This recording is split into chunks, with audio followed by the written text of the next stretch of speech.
The Ravens Flock presents The Black Files, an uncensored interview and review podcast for all geek fandom. Welcome, everybody, friends and pals, guys and gals, boys and girls around the world. Pop a squat, pop open a cold one with all of your friends.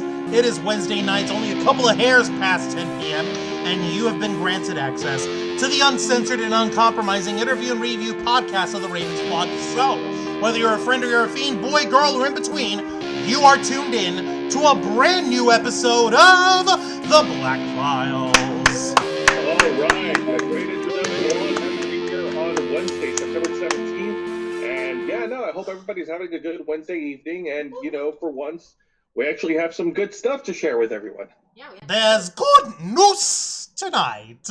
And good food. Oh, yeah, no, we had some food. We had pasta. Yeah, pasta was yummy. Welcome, everybody, one and all, to the Black Files.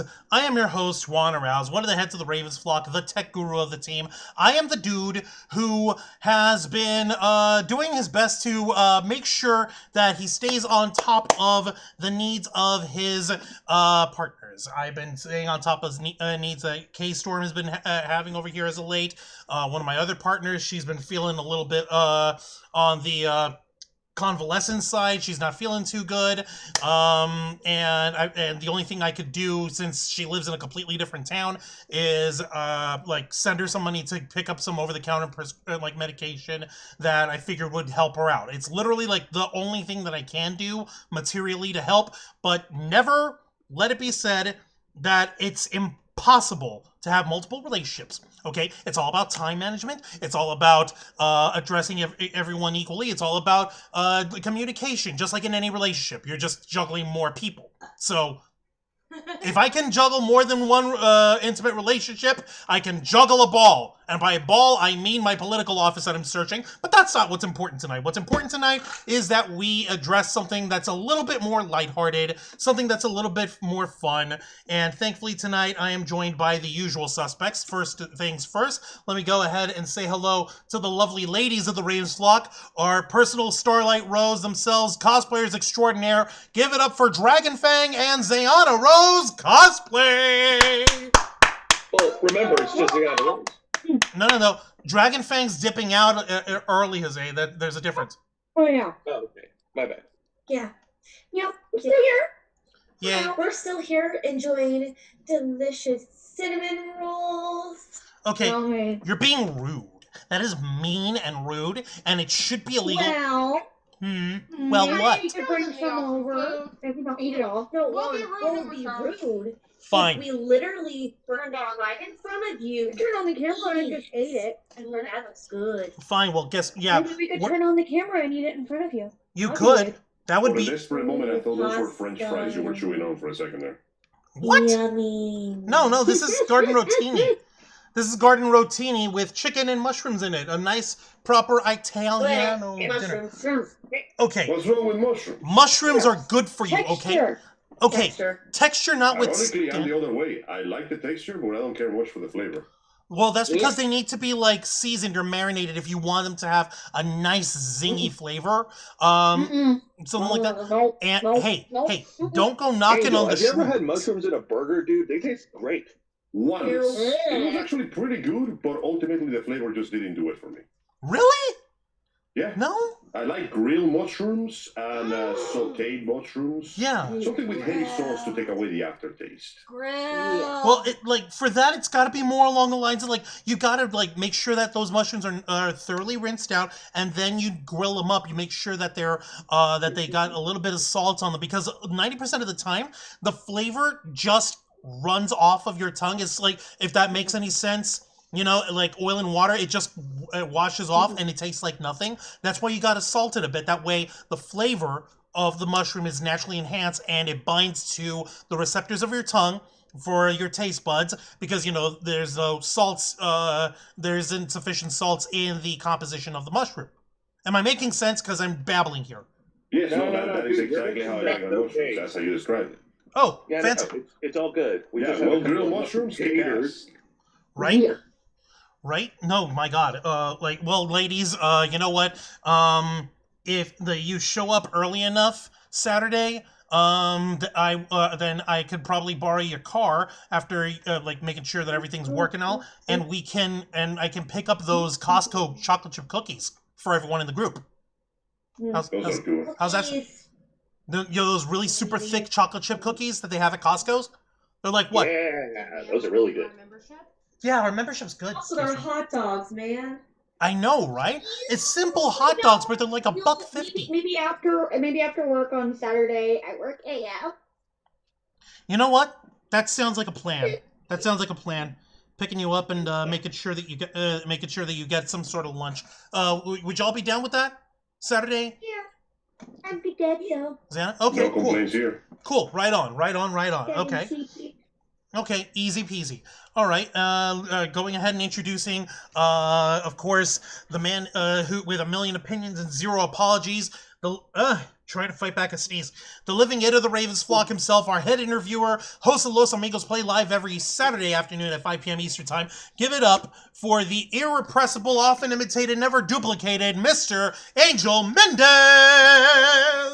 Hello to our beloved listeners and wonderful viewers. As usual, it is a pleasure to be here. It is a joy to be hanging with my friends and compatriots to once again enjoy the shenanigans. Sometimes cheerful, sometimes not so much, but always appreciated. And as I always like to say, thank you for your time and for showing up. And I hope that you enjoy this show as much as we enjoy making it for you. We appreciate that, Angel. Thank you for joining us tonight. And of course, let's not forget the man himself, the founder of the Ravens Flock, the content manager and executive producer of our channel, host of Wrestle Rewind live every Thursday night at 10 p.m. Eastern, and the host of the Ravens Flock, our flagship show, live every Saturday night at 7:30 p.m. Eastern Time. Give it up for Mr. Jose Casabona! Why, thank you very much for that warm introduction. Happy to be here with all my friends and happy to be here with all our viewers and listeners and inner flockers and subscribers and lurkers and donors and every other friend in between. I don't care what gender you are. If you're not an asshole, I'm okay with you. Yeah, the only ones who are allowed to be assholes are us. What he said. Guess what I said. Of course, K-Storm might pop in and out. I don't know if she's going to do that. She's... Yeah, probably. She's enjoying some new mods in Skyrim that she's been fiddling with here, so appreciate you being here, sweetheart. Jose, why don't you do us a favor, take care of the housekeeping if you would be so kind.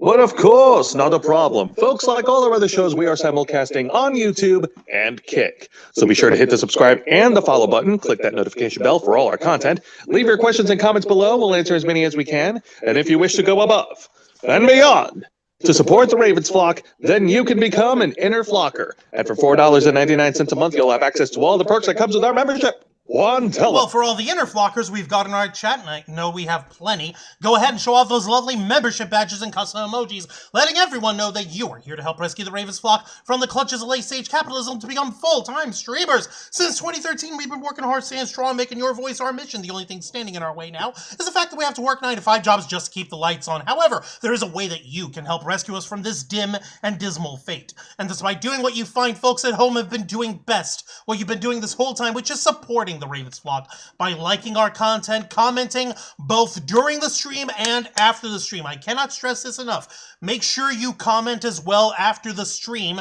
Let us know of your favorite little sweet treat indulgence, whatever it is you want to tell us about in terms of like desserts after the stream is done. I'm doing homework. I'm going to be checking y'all's homework, and you need to submit it after the show's over on the replay. You don't have to watch the replay all the way through. Just make sure that you leave a comment, because that lets the algorithm, which, God only knows is surprising to everyone. Nobody really ever thought that Al Gore had any rhythm, but whatever. It lets the algorithm know that you like what you see, and it also lets it know that you want it to show people, you want other people to see what you like. And also, most importantly, sharing your content with us, our content with you, is what I meant to say, to all your friends and family and loved ones across social media, and anyone who may have an affinity for geek culture, nerd culture, pop culture, and everything between, and subscribing to us. That is so important. Make sure that you're subscribed, and make sure that the people you refer us to are subscribed. Do not let them leave your site until they're subscribed. Do not let them go. Hold them hostage, but not really. But maybe also kind of do that. But maybe don't. Gaslighting is technically not illegal. I'm just saying. All I'm saying is it's not necessarily illegal to hold someone against their will until they hit a button on their phone. But for the sake of argument, if you wanted to do that, you could do so, but I'm not instructing you to, but it would be a nice thing to do. I'm only doing air quotes because I don't mean any of this stuff. Wink, nudge, you get the point.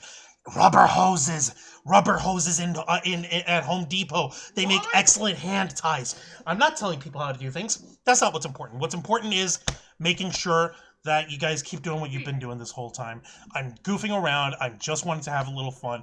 The more folks that you suggest us to, the more subscribers we get. The more subscribers we get, the more inner flockers can come out of that. And before you know it, we'll be completely financially self-sustaining to the point where we're no longer just doing this channel for the love of the game, but we'll finally be able to do it for a living the way we've been meaning to. We'll be able to commit ourselves full time. We'll be able to do more. We'll be able to have the free time and the resources, thanks to you guys, to take this channel to new heights. With your help, we can and will succeed. You also get access to members first and members only content, a special discount to our merch store, link in the description below. And you get access to all of us, the Ravens Flock, your favorite motley crew of nerds, here to make your voice our mission by providing us your thoughts or input, your feedback, and your ideas to better shape the future of this channel to suit your tastes and needs. Hey, up in the chat, I see Kyle Canada is over here. Stockholm Syndrome can still be a loving experience if you want it to be. Please subscribe. I couldn't have said it better myself. That's because I Thank you. Much appreciated. Let's see here. The jerk store called. Exactly, Kyle. Yeah, we ran out. Yeah, that a lot of me. They ran out of me and all the rest of us crazy goofers. Let me see here. Lisa Boo's in the chat, and she's celebrating having been an inner flocker for 30 months! Oh my goodness! Wow. Hey! Thank you so much. 30 months. Much appreciated. Unbelievable. That's what, a year and a half? No, 2.5 years. How time flies. Time flies. Love you all. Thank you for that, Lisa Boo. It's appreciated. And let's see. Ulysses Fart Knocker's back in the chat. Hey, y'all. How's it going, buddy? I asked my AI girlfriend to watch the stream, too. Did she tell you she's washing her hair? Or that she's like, she needs to brush her hair 500 times tonight? Is she present? Is the AI girlfriend in the room with us right now? Her name is Neuron. She's actually a well-known VTuber. Oh, shit. I'm not exaggerating. This is an actual thing that happened. Oh, wait. There's a VTuber that's based on an There's AI. an actual VTuber made with AI. Her name is Neuron. She has become surprisingly popular. Her manager usually interferes in the streams, and he takes the shape of a green turtle. So she trolls him relentlessly. Apparently, he didn't program that. She just learned on her own. Neuro-sama? Oh my fucking lord. She's That's got great, like light bro. brown hair and fucking red ribbons. That's the one. This one? You gotta be Society. I have it on I have it on good authority that we live in one. Yeah, no, this is Neuro-sama. Dear Lord, she's got a little like an oversized like schoolgirl bookworm kind of beige sweater. She's got one long sock, one like just up to the calf size sock. What the hell? Oh my god. And she's The green turtle is her manager and the guy who programmed her. And, well, he mostly tries to spend the streams reining her in, but you can't control the future. You can't stop it, one. No. No digital waifus! Not like this! No! It was always going to happen. It was always going to happen. God damn it. Look, there was a freaking Disney Channel original movie called Pixel Perfect. It was like they made an AI-generated, computer-generated pop star girl and shit, and it was like dramatic and also funny and light, and oh no, the holographic pop star AI waifu girl, she's breaking down. How the fuck do you remember that movie? Because I have memories scorched into my skull, Joe. I remember things that I don't like. I remember things that I really don't like. But you know what I do like? I do like the fact that we're still able to keep up like the other like protagonist, I guess, deuteragonist in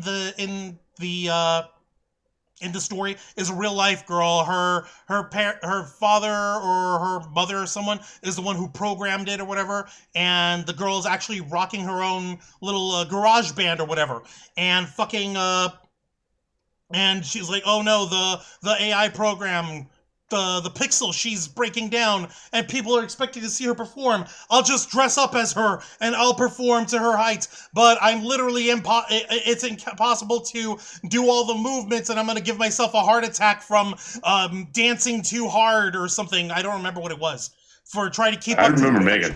What's up? I remember Megan. We all remember we all Megan. remember Megan. And Megan 2.0. That was fun. Yeah. I still feel bad that You know we what did else I remember, badly. Juan? It was pretty fun. Yeah, I know. Actually, I want to share something. You know what I remember? What?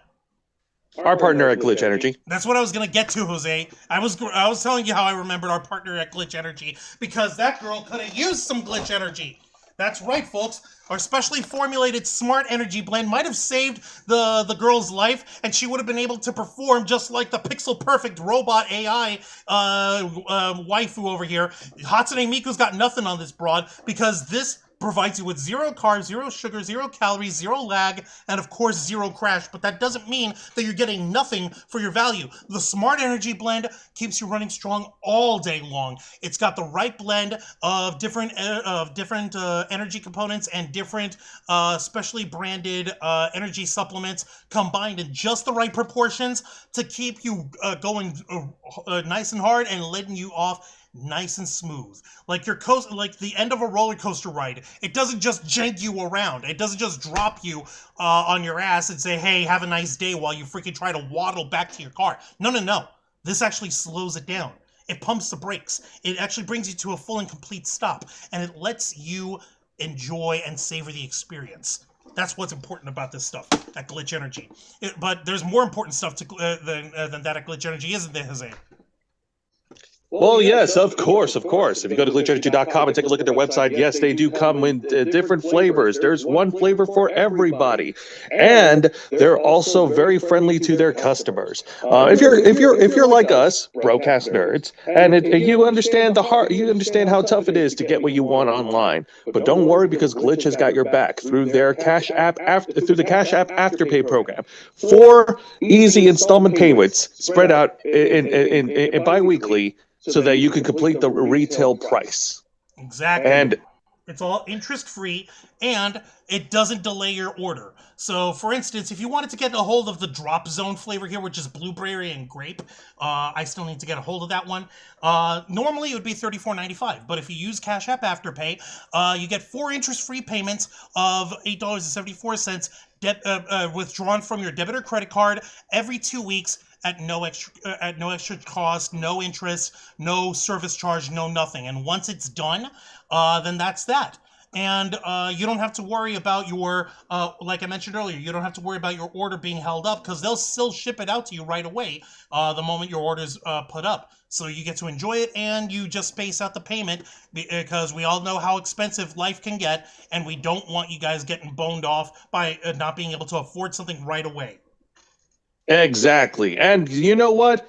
The Ravens flock, we've got your back too, because if you go to glitchenergy.com and use our promo code FlockFuel, you'll receive a 20% discount on your order, so don't delay.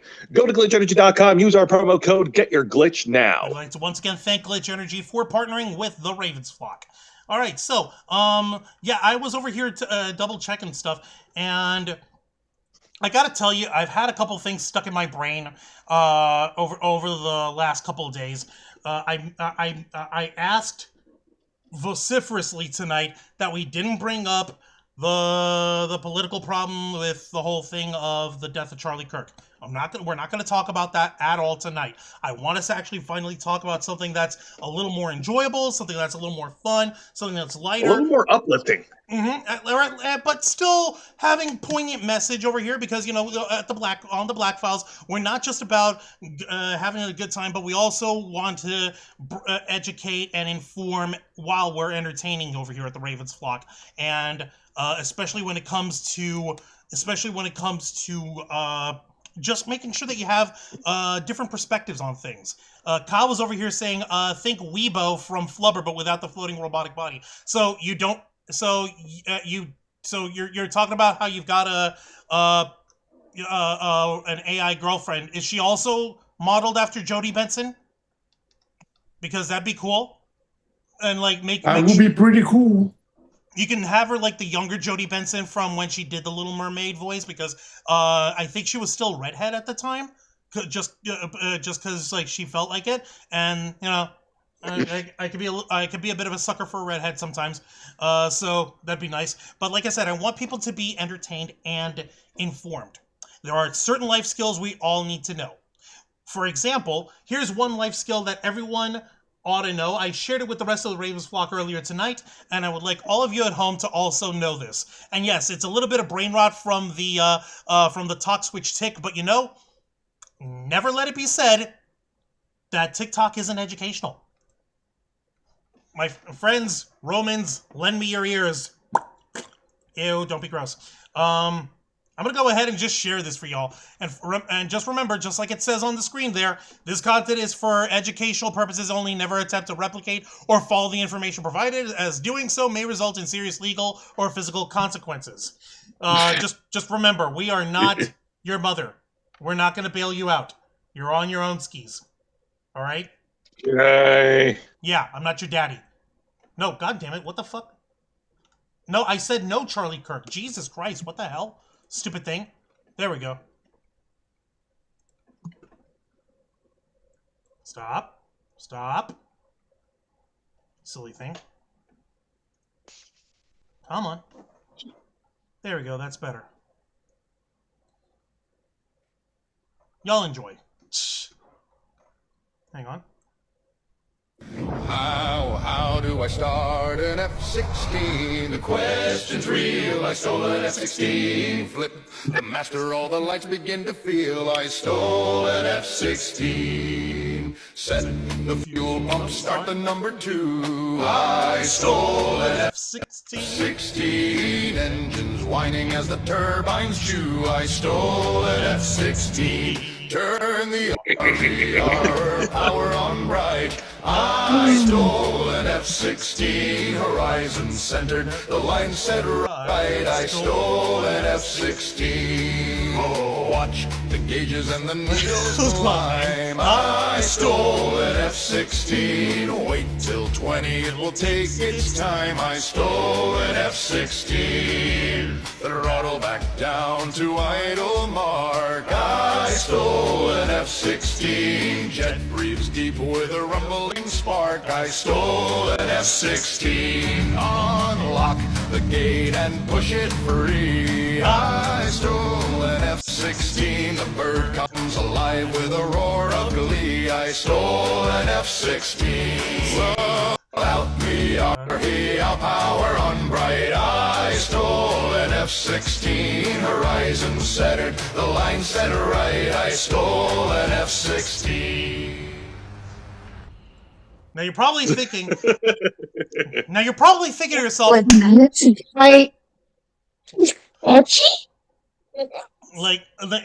now you're probably thinking to yourselves, guys, this is insane. When am I ever going to find myself in a situation where I will need to know how to operate an F-16 fighter jet? And the answer is, you never know. I don't know. I don't even know if this is even right. It's here for fun. Don't question it, just have fun. But more importantly, just as Mr. Dustin Morris on the top pinned comment over here says, yeah, I'm just up here flying in circles now, waiting for the landing song. And the person who posted it, Meow Meow Meow 1, simply responded, it's posted on my profile. So just in case if you need to learn how to land an F-16, here you go. You know, you never know. You never Listen, know. there's one important aspect of being an adult is understanding do I that land? some things that you think F-16. I will never have need of, only to find out that yes, you will in fact have a lot of need of. Acknowledging that sometimes there's life skills that you haven't learned and how to learn them is an important aspect of growing up. More importantly, hello ladies and gentlemen, this is Mudahar here. I'm going to teach you how to steal an F-16. Speaking of which, here you go, folks. Enjoy. I land an F-16. The questions real as though. Files, we tackle some more sensitive, difficult topics. Stuff that normally borders on the line of emotional abuse or spousal battery. As in, that's the way we feel by the time we're done talking about it. But every now and then, it's good to remind ourselves that we are handling a lot of stuff from the nerd and culture world. And not everything has to be doom and gloom. Sometimes it's good to look at the good news so you remind yourself that there is something worth cheering for in this world. For instance, Angel's shutting up for 5 seconds so I could teach people how to land that F-16. I understand you've got to... No. I want them to crash. Johnny, no. That's not gonna happen. That never happens. Hey, you never know. I don't want you to teach them. I want them to crash. I'm sorry, Angel. You may want that, but I do not. I'm teaching everyone how to land this thing. You can't stop me. Oh, do I land an F-16? The questions real I stole. An F-16, ease the throttle back. Feel slow and steel, watch the airspeed dropping. 200 knots to feel. Set the flaps for landing. Gear down in their slots. The runway stretching far ahead. I'm trusting what I've got. Glide slope steady. 3 degrees to ride. Aim to touchdown 150 knots. The numbers hold in stride. AOA shows clearly, the HUD will guide me through. Hold 11 steady, let the fighter see it through. And I stole an F-16. I stole an F-16. Through throttle flaps and glide path true. I stole an F-16. Touch the mains down first. Keep the nose wheel clear. Aero brake her long and strong till speed is drawing near. Ease the nose down gently. Brakes begin to bite. Press the tops of rudder pedals and bring her home tonight. And I stole an F-16. I stole an F-16. Through throttle flaps and glide path true. I stole an F-16 like that. Never let it be said that you don't get important life skills. Like you said, Angel. Jesus. Like, we have to teach people how to operate this thing properly. Otherwise, people, if the people crash, they're going to blame us for teaching them wrong or for not teaching them enough. Hey, you got the liability. our lawyers warn us that we shouldn't tell you how to steal an X-16, but we can tell you how to fly, operate, and land one. Exactly. And it's purely hypothetical. No one will ever come to anything crazy like, off the top of my head, going off to an Air Force base or to a naval base, sneaking aboard, like Solid Snake style, and then unhooking one of those bad boys and taking it ready for launch. And besides, I'm pretty sure they don't even use F-16s on naval vessels anymore. I'm pretty sure they stick to F-22 Raptors, which there is not a song for yet. Yet. Keyword. I stole a nuclear warhead. No, you didn't. Fuck. Well, that escalated quickly. Listen, I'm just saying, there was that one guy that got in trouble with the law because he was using an expired nuke to like power his house and give himself free electricity. And I'm just saying, he did nothing wrong. No, he didn't. He was using it Just like Magneto, who did nothing wrong. Exactly. He was using the nuclear fuel rods for their intended purpose, electricity. Just because he was hoarding that power for himself doesn't mean it was bad. It's a little He was fighting the man and going away from the system that oppressed him. And by the system, I mean Tico's bills. Fuck Tico. God dang it. Get over here, Magneto. I'm not done beating your ass. God damn it. Hey, Magneto did nothing wrong. Tell that to the Hulk who just punched him to death. Tell that to all the humans that he murdered. Even the ones who were literally non-combatants or whatever. You know, the funny thing is, though, the Magneto from Marvel Rivals has been ruling Krakow for a while. Not even he's as radical as cartoon Magneto. Coincidentally, we got that version of Magneto as a costume recently. With the purple onesie and the chains. Well, shit. How about that? Well, like there's something that you gotta give it up for in terms of fiction, in terms of some of our favorite franchises, and that these guys know how to go out in style. They know how to present themselves. Not only are they eloquent, not only are they excellently well presented, but they're also like they're just worth it. They put the work in, and it's wonderful. And that's my harebrained attempt to try to segue us into the actual story, which is what we're discussing tonight. The fact that this past weekend was this year's Primetime Emmy Awards. And one of the nominees and winner of 5 different awards is none other than the live action, the interquel era Star Wars live action series of Star Wars Andor, which ran for 2 seasons, and for the second season in total, it's won 5 Emmy Awards in here. So I'm going to go ahead and share the nice celebration, and we're going to get into what folks are discussing on it and how everybody was running through with this series over here. And yes, the first article is direct from the source on StarWars.com. No, I'm not sorry. I will never be sorry. I am a Star Wars nerd. That is my first love fandom of Doom. You cannot make me not love Star Wars. So take that. Now get it over here.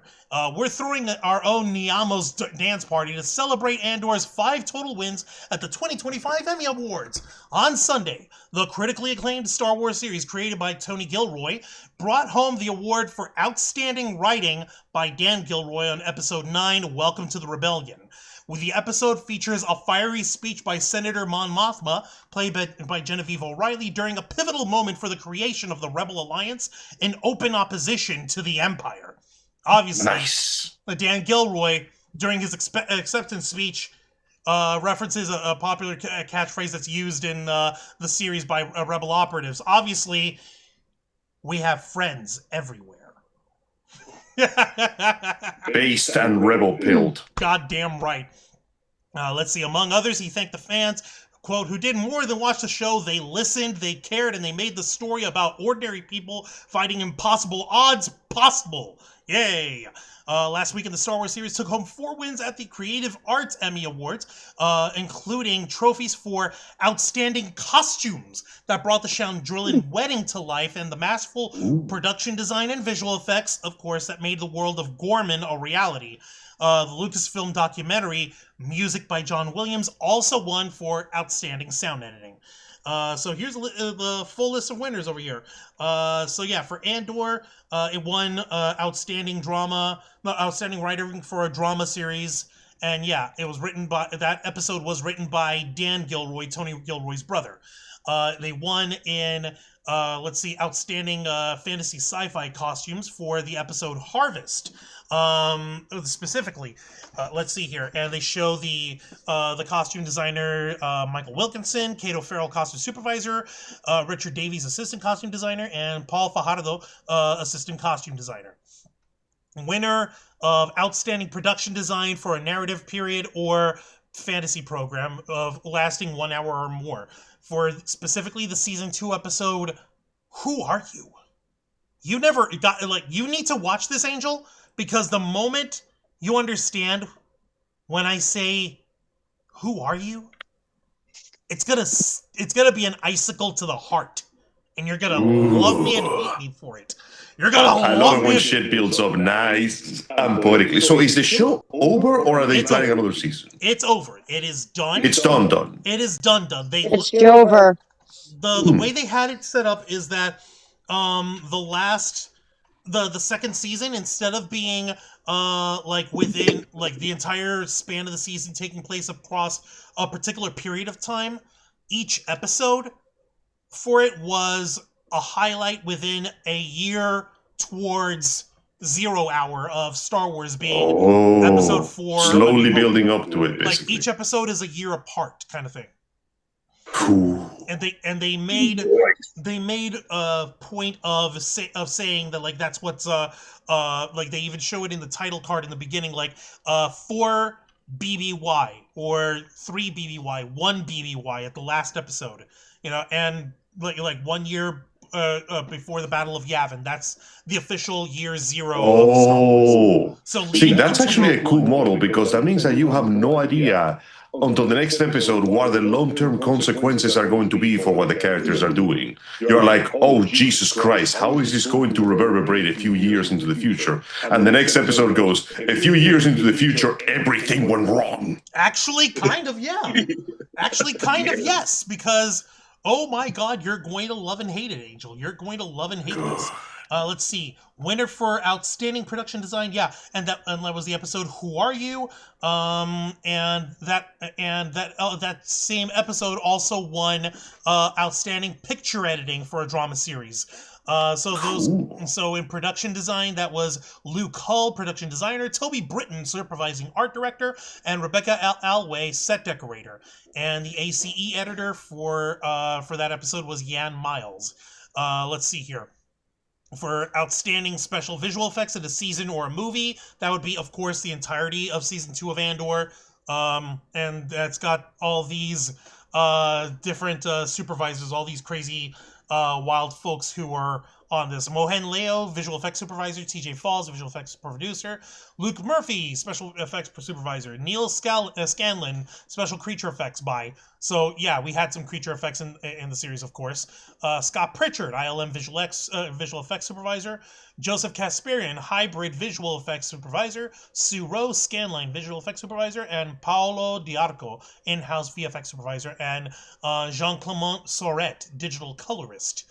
And the documentary that they produced, which is called Music by John Williams, won outstanding sound editing for a non-fiction or reality program.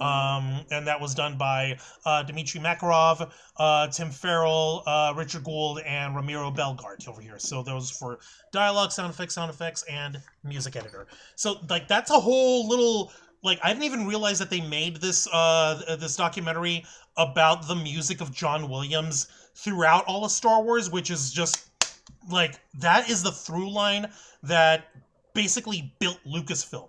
It hasn't if it's not a mainline Skywalker saga movie or whatever, 1 through 9 or whatever, if it's not in that, then the music isn't John Williams. That's why you see Michael Giacchino, he did he did Rogue One, but did he also do the music for Han Solo? Let me see here. I don't know who he was, but it always strikes me like John Williams. People don't tend to not understand how important the music guy is for this kind of production. But it's can you imagine Halo without the Halo theme? I can't. There you go. It makes it what it is. Wait, hang on a minute, Angel. You asked, can you imagine Halo without the main theme of Halo from the game? Yes. Yeah, because people tend to underestimate how important the music guy is for the actual product. Angel, I was going to answer your question. Yes, I can. It's called the Paramount Plus series. Well, there you go. Thank you for building up on my point even more. I appreciate it. Shots fired. We do not. Thank you for proving me 1,000,000% right. And after double checking, no, it was another composer named John Powell who did Solo. So there we go. Okay, I'm just floored by how much love and recognition Star Wars Andor got. And I know I'm the big Star Wars geek, and I'm not sorry about that, but you know what? There isn't enough love for modern-day Star Wars, but Andor fucking brought it. And I wish to God I could get every single one of you guys to, so we could do a sit-down watch party of all of these episodes, because it's so, gripping, and it's so, oh shit, it's so intense. Let's do it. One episode at a time, every Saturday. Okay, the series is done. There is nothing we have to wait for. Let's do it. Yeah, okay. When we're done with the Ravens flock and such, let's watch some Andor. Yeah, after we finish and everything, we'll watch each episode of Andor for one episode each weekend. That way we can be on top of it all, and y'all are gonna love it. I promise. I promise. Oh, I don't doubt it. You got good taste on this stuff. I never doubted you. Oh my god! Yes, we're gonna do it. We're gonna do it. Yay! We're gonna watch some Andor. Yep. That being said, I must admit, this was one of those projects that, okay, you know what? I'm gonna do a hot take right now. I'm gonna do a big, nasty, like burning grease hot take. If the Star Wars sequels had succeeded the way Disney wanted it to, we would have never gotten Andor. You sure about that? Because it sounds like I am being 100% genuine here. Let me put it this way. Do you know when Andor was greenlit? It was greenlit after Rogue One, a couple years after, right? 2018 in November. Between After basically The Last right Jedi before came the out. release. No, right before The Last Jedi came out. Exactly. At this point, people had already made up their minds about the sequels. And let's not lie to ourselves. It doesn't matter how much money they made, the sequels simply were not as well received as the other ones were. Now, your reasoning behind that, what you think of the sequels, doesn't matter. Do you like them? Great. Do you love them? Good. Do you hate them? Fine. That's your opinion. But the point is, the sequels did not succeed the way that Disney wanted it to. Disney wanted a juggernaut. They wanted another Avengers-level event, if you pardon me doing the overused cliche. And the sequels just weren't that. People were not clamoring for Rey and Finn. However, Andor was what they wanted. Well, because Rogue One specifically, it's what they were digging here. Thank you. Not just Rogue One, though, but another one that does deserve credit is, of course, The Mandalorian. The success of The Mandalorian was another big factor because they went, wait, people want this show that addresses an individual aspect of the universe without having to constantly, like, call back to the originals. Okay, fine, except for that part at the end of the season 2, but that was basically the climax, so it was warranted. So a combination of the not absolute success of the sequels, followed by the really big success of The Mandalorian, is what basically gave them the carte blanche to go, why don't we just allow this big-ass political drama to happen? You're not wrong. You're not wrong in that regard, namely because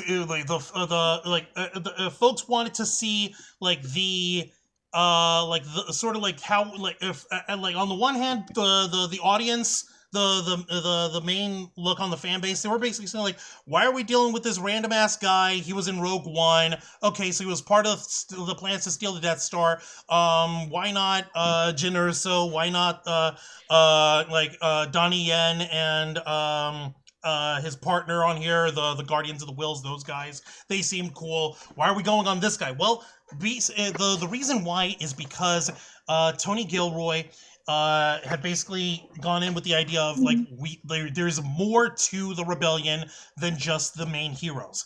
The building of a rebel alliance that's taken literally like almost 20 years in the making was the result of multiple people across all different spectrums of the galaxy and ways of life and everything, working without realizing sometimes that they're working side by side with like the same goal.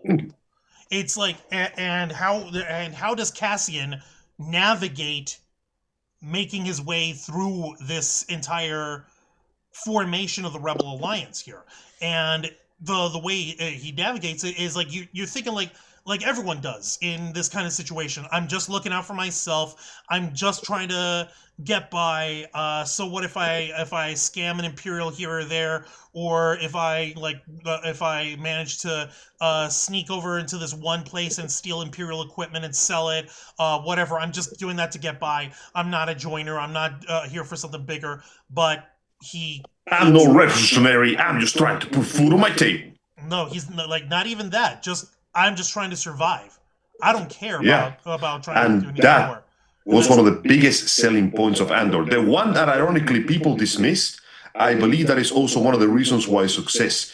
Because Andor, despite the minimal amount of action and mostly talking, really managed to drive home the idea of what does it mean when your decisions affect the fate of an entire galaxy? Yeah, it was a political drama, but it was a political drama with stakes higher than we have seen for quite some time.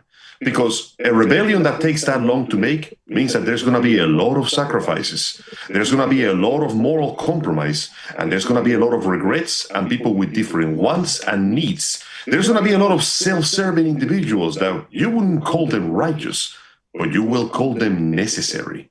It's true, and that's why we've got like different characters in here. Obviously, Cassian, he's freaking like he's brought sort of into the fold by Stellan Skarsgård's character, Luthen Rail. You know, and you're like, what is his whole deal? Is like, oh no. While we see like other operatives and other people in the Rebel Alliance, like they're like the face of the rebellion. This guy, he's been putting in the work. He's been doing like the dirty deeds in the background that you don't want to claim responsibility for, that you don't want to say that you're associated with, or maybe that you do, but you need it, even if you don't want to admit that you need it. And that's how, like, you've got that sort of stuff floating in. You've got, like, how does Mon Mothma, again, played by Genevieve O'Reilly, how does she navigate trying to maintain the respectability of a high-ranking politician in the middle of an empire building all around her, where she doesn't know who she can trust and who she can confide in. And there's other actors in here too. Denise Goff, she plays she plays Dedra Miro. She's an Imperial officer for like the ISB, the Imperial Security Bureau. That's like you can think of them as like the CIA of the Empire. Mm-hmm. They're the ones who do like the intelligence gathering. They're the ones who do like the management. CEA, Central Empire Agency. Well, no, Imperial spies, basically. No, not Imperial spies. Counter spies. No, it's as in like the administrative side of operations and all that stuff within the Imperial network, where they have to identify the stuff ahead of time in order to make the Empire run the way it should, kind of thing. Counterintelligence, basically. Yes, They keep the trains running. Exactly. And like you've got Kyle Solar over here. He plays Cyril Karn. You can make this comparison all you want, but he is Javert to Cassian Andor's Jean Valjean over here. If y'all know your drama, if y'all know Les Miserables. Yes. Yeah, that makes sense. And I'm Javert. Yeah, no, you could think of it that way, like, and Cyril Karn, he's not Imperial, but he is part of like law enforcement, but he's so Imperial coded. He is so number one, like order above all else, security and control. Like he goes out of his way to live the Imperial credo of like order, security. There's a reason why everything must operate in this mechanical and rigid motion, and that's what gives him meaning. Even though what his fate in all this, oh boy, the same fate as what happens to any young man who allows himself to be indoctrinated in this sort of regimented lifestyle without any thought of consequence or without any thought of expecting more in life or anything like that. And Adria Arjona, I forgot her character's name. There we go. Bix Kayleen. Yeah, she's like the love interest for Cassian Andor, but she's not just fucking damsel in disguise, like a damsel in distress kind of shit. Bix, she has just as big a role to play in the entirety of this tale. She gets captured, interrogated. She's tortured in one of the worst ways you can imagine. I'm not going to tell you guys what, but if you've seen clips of Andor and you've seen that she has some sort of headgear on, there's a good reason why you don't see what happens to her. I do like the fact that the show, for what few clips I've seen, also does highlight a very important and uncomfortable aspect of the Empire. One of the reasons why it became so successful and it took over the galaxy for, like, how long was the Empire? 20 years? 20 years. Yeah. Listen, people joke about the fact that it only lasted 20 years, But the way you control that many places is by not just creating oppression, but by creating the one thing that people know they cannot live without, and that is complacency. It's easy to say that one wants to join the rebellion until you remember what the Empire will do to your friends and family. It's easy to say that you want to fight for freedom until you remember that in the process of establishing a new government, your job is going to disappear. When the Empire creates stability in the few places, you notice that the one place that the Empire in Star Wars creates its most fanatical followers is the few times when it bothers to try people with even the slightest hint of niceness.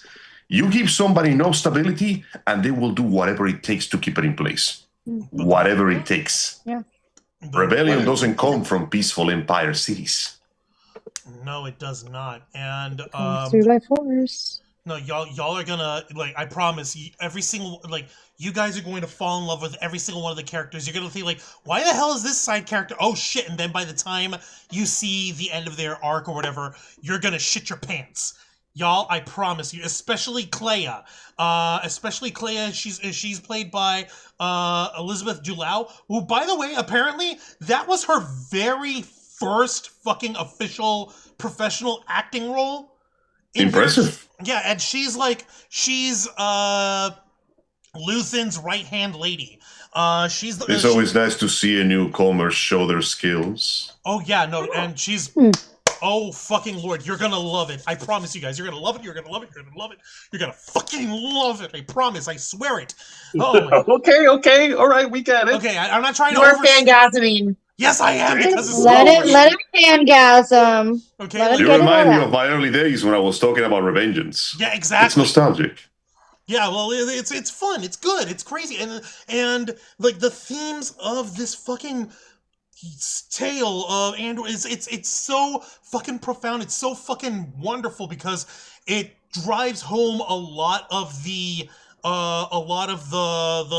themes of the original trilogy on there. It's that, like, okay, you've got the highly regimented, you've got the highly like militarized, industrialized, the Rebel Alliance over here, the Galactic Empire over here, whereas opposed to the Rebel Alliance, these, like, you see that they literally have to scrounge for every fucking piece of equipment, every fucking thing that they need, and that's in order to pull off the simplest operation, whatever. And they have to fight tooth and nail for something small or something simple, but at the same time, you see how that's worth it because it gives them the access to this piece of intel, or it allows them to steal this technology, or to make this like XYZ happen on this planet or whatever. And yeah, like, and we see characters from Rogue One show up in here, of course. Not just Mon Mothma, not just Cassian Andor, who's the star here. Like the second season, we have K2SO, we have Alan Tudyk, this sassy fucking robot showing up. Alan Tudyk is always a nice addition to anything. Let's be honest.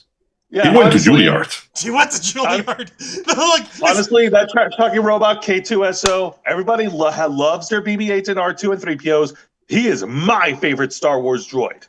I find that statement vague and unconvincing. You know, I just realized what this show reminds me of. What? This may sound crazy, but there was something a little similar to that in Cuba. It was a children's show that, well, Cuba has no censorship laws with certain things, so they got away with tackling a lot of mature topics. Mainly in this case, it was the effects of the revolution. It was an actual book narrated by, I forgot his name. I forgot the name of the show. It's been a long time. And it basically chronicles the idea of a young man who leaves his family to join the revolution in the mountains while he fights against the imperialist occupation. The show goes out of his way to highlight every single terrifying experience he had to deal with, and how very quickly he gets the naivety and the, what would you call it, the optimism of the glorious revolution beaten out of him very quickly. There's a particularly dark moment where a young lady is caught as a spy, and she's taken to a prison where one of the guards outright tells her, if you don't tell me what you know, this other guard is going to take off his pants and do whatever he wants to you. There was no music at all during the scene. And while that was happening, the main character was dealing with a very serious fear that, due to an injury he took in combat, he could potentially lose his arm. And he got so desperate to get back to the front lines, he nearly damaged his arm beyond repair by trying to force the recovery to go by faster. Oh, you have no idea how close to home this shit will feel, Angel. You're not nice. There's also Forrest Whitaker shows up in a couple episodes in this series. He played Saw Gerrera. We only saw him for a short time in the movie in Rogue One. He was walking around with a freaking weird ass piece of armor and that weird vaporator oxygen tank or whatever. That dude was tripping balls. Oh, you can't be. Oh, Jose, remember that. It is important. Remember what you said about him tripping balls. To be fair, though, if I was in this world and I was stuck in the rebellion side, I'd be tripping balls too. Oh, you can't begin to imagine. And like it's not even fair. The bad guys get the cool white armor with the lasers guns. I look like I came from the hobos. And you kind of see how that kind of affects him because his character wasn't created for Rogue One. His character was in the Clone Wars series. Anakin, Obi-Wan, and Ahsoka teach him and his sister, who were leading an insurgency against the Separatists. They're the ones who teach Saw warfare and all this crazy stuff. And while it's really sad on the one hand where in the animated series, if this is spoilers for something that's 13 years old, his sister, who was the true fire of the independence for this one planet that they were from, she dies in the crossfire. She becomes a martyr. She becomes a hero. Saw Gerrera never really heals from that. He never really reaches that same sort of aspirational, sort of heroic stance that his sister had. He is much dirtier. He is much more raw than his sister could have ever hoped to be, because his war didn't end with the Clone Wars. He kept fighting for independence in other planets. He kept fighting other places. And yeah, Saw Gerrera, Che Guevara, yeah, that's exactly kind of there's the, see, it's like pottery. It's like potpourri. It rhymes. It rhymes. Wait, shit, are you telling me that the lone revolutionary infected with PTSD eventually falls off the deep end and becomes just as fucked up as the people he's fighting? And remember what Jose said, he was tripping balls. Well, turns out that Che Guevara comparison may have been more accurate than we thought, considering what that said revolutionary did later in his career. Yeah, no, it turns out he loses his fucking mind. I love it when heroes compromise their morals and fall from grace. It's so Greek tragedy-like. Even though it's actual real-life shit, too, which is odd, but... Well, yeah, that's what it came from. Bionic heroes. People that become so entrenched in doing the right thing that they become monsters. It's good shit, man. You see it all the time in real life. It's even better when you see it in fiction, because at least there it doesn't affect you.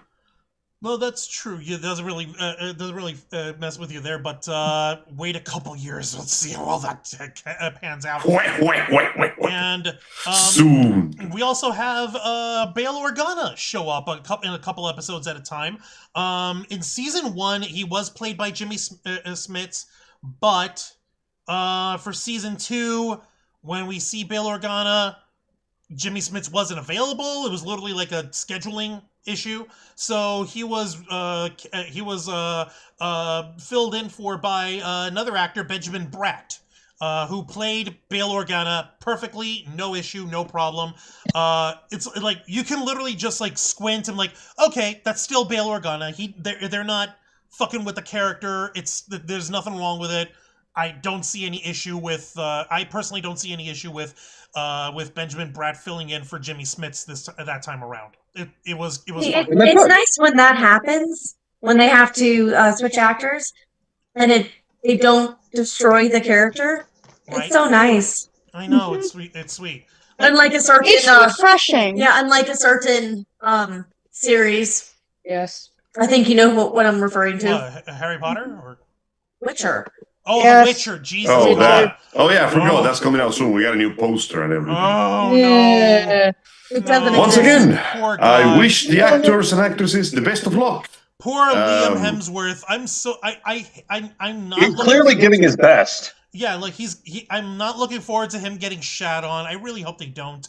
Alas, the actor is but a humble servant of the script. And if the script doesn't do the job, no amount of good acting is going to fix That's that. the thing. Yeah, We unfortunately. mainly are hating the people who Were in fucked charge. everything up and drove him away. So yeah. Yeah, no, it's really. But yes, it is nice when you do see the change of actors and nothing really changes and it makes you feel all warm and fuzzy inside. You're like, okay, different actor, but it's so good still. Like, hey, look, They it's paid me, I'm homage here, to the let's original deal with it, let's actor, just which move was on. amazing. And also, guys, I gotta bounce now. Okay, Dragon Yeah. King, you go to sleep. Let Please me get the no rest that you problem. need. We'll see you Saturday, Dragon Fang. We're gonna pick up Costco cookies together, okay? Yeah, Costco. Like, Yay! those cookies are ridiculous. They're freaking they're soft and gooey in the middle. They've got the right amount of bake on the outside, okay? That is the power of America. If it's worth doing, it's worth overdoing. No, it's the power of Costco. Yeah, exactly. Yeah, Costco's from America. Costco's more America than America because it does Exactly. more and it charges you less for it. It's so American that the hot dog prices are still the same as they were in 1945. Exactly. That's Goddamn. just like Arizona tea. Exactly. Exactly. And let's not forget. You make that Costco hot dog go out in price and I will kill you, said the actual that's the director thing. of If Costco. Costco ever does that, then their members will be very, very upset. Oh, I will know because I'm one of them and I'm canceling my membership if I see that thing go a cent higher than it should. Seriously. Ulysses It is a bastion Fartknocker, of proper values, damn it. Ulysses Fartknocker was over here saying, every day we get closer to GTA becoming IRL, with the F-16 landings and takeoffs. Yeah. No, oh, God. And he's also trying to traumatize us, saying, speaking of Halo's Paramount show, Master Cheeks. How do you represent the stoic and badass hero that fights to protect humanity from the alien threat? Oh, I know. Let's have him commit like 3 different war crimes while Cortana sits in the cock chair. That's an excellent idea, said no one, ever. Except apparently the dipshits at Paramount. What the fuck was he thinking? Seriously. I will never understand these fucking life decisions. They make no sense. And Seriously, shit. And, Like, what's the 2000, the rock version of Doom made more sense than this. And that's saying something. seriously?